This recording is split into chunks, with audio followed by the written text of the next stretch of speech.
तीन दोस्त एक सर्कल बनाकर नीचे फर्श पर अपने छोटे से किराए के मकान में बैठे थे। लीक होने वाली छत पर पंखा लगा था जो भयानक आवाज के साथ चल रहा था। लेकिन प्रॉब्लम ये थी कि मौसम सर्दी का था और स्विच खराब होने की वजह से वो उस पंखे को बंद भी नहीं कर पा रहे थे। उन तीनों के बीच में रखा था एक पेज जिस पर बनी थी एक बहुत ही वियर्ड सी ड्राइंग। शायद कोई बहुत ही स्पेशल काइंड का पेड़ बनाया गया था। अचानक उसमें से एक चोर जिसने गंदी सी चेक वाली शर्ट पहनी हुई थी वो अपनी $1 की ड्राइंग को कुछ फाइनल टचेस दे रहा था। फिर उसने अपने दोनों दोस्तों की तरफ देखकर कहा, तो ये होगा हमारा प्लान।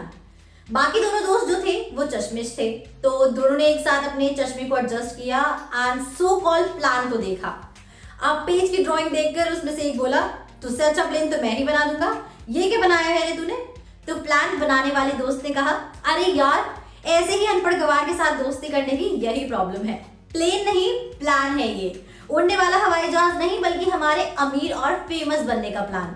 इतने में तीसरा दोस्त उठा और उसने पेपर को टूटी हुई खिड़की से आती हुई सूरज की किरणों के सामने रखा, ये सोचकर कि शायद रोशनी में उसे प्लान नजर आ जाए। लेकिन उसके कंफ्यूज्ड एक्सप्रेशन से साफ पता चल रहा था कि अमीर बनने के प्लान को ड्रॉ करना ही एक गलत ऑप्शन था। इसलिए प्लानर दोस्त ने हार मानी और उन्हें प्लान बोलकर समझाना शुरू किया। ये तीन दोस्त अब तक इधर उधर यूं ही छोटी मोटी चोरियां करके अपनी जिंदगी गुजार रहे थे, लेकिन अब इन्होंने ठान लिया था कि ये प्रोफेशनल चोर बनेंगे और उसके लिए प्लान ये है कि तीनों एक जगह पर नहीं बल्कि अलग अलग जगहों पर चोरियां करेंगे और उसका एक ट्रेडमार्क पीछे छोड़ कर आएंगे ताकि वो जल्दी से जल्दी फेमस हो सके। तीनों ने अपनी अपनी लोकेशन डिसाइड की और पहुंच गए चोरी करने के लिए। उनमें से एक क्लब में चोरी करने पहुंचा। वेट, वो बस पहुंचने ही वाला था अगर उसकी कैलकुलेशन में गड़बड़ ना होती तो। मेन एंट्रेंस से तो उसे कोई अंदर जाने नहीं देगा, इसलिए उसने बिल्डिंग की दीवार पर चढ़कर अंदर जाने का सोचा।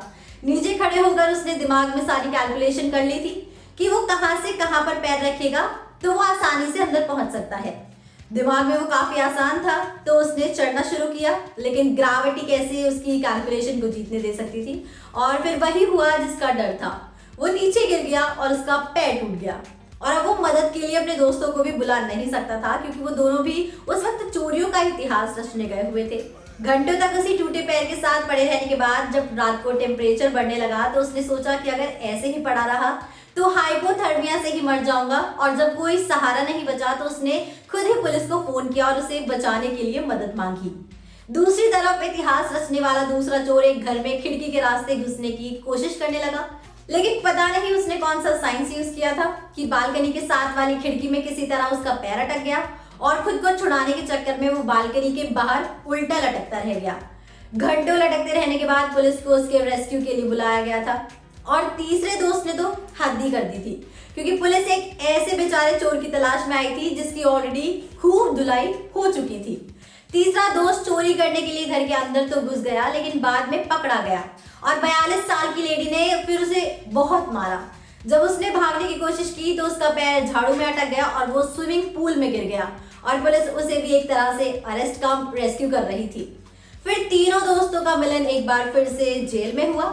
इन तीनों दोस्तों की ये डम चोरी हमें हेरा फेरी 3 के कुछ डम कैरेक्टर्स के साथ देखने को मिल सकती है। तो दोस्तों अब देखते हैं कि हेरा फेरी 3 के मेकर्स हमारे लिए क्या कुछ खास और नया लेकर आते हैं। इसी के साथ मैं अनुष्का त्यागी लेती हूँ आपसे इजाजत। बने रहिए और देखते रहिए बॉलीग्राड स्टूडियोज को। हमारी आज की राइटर है तनु चौहान।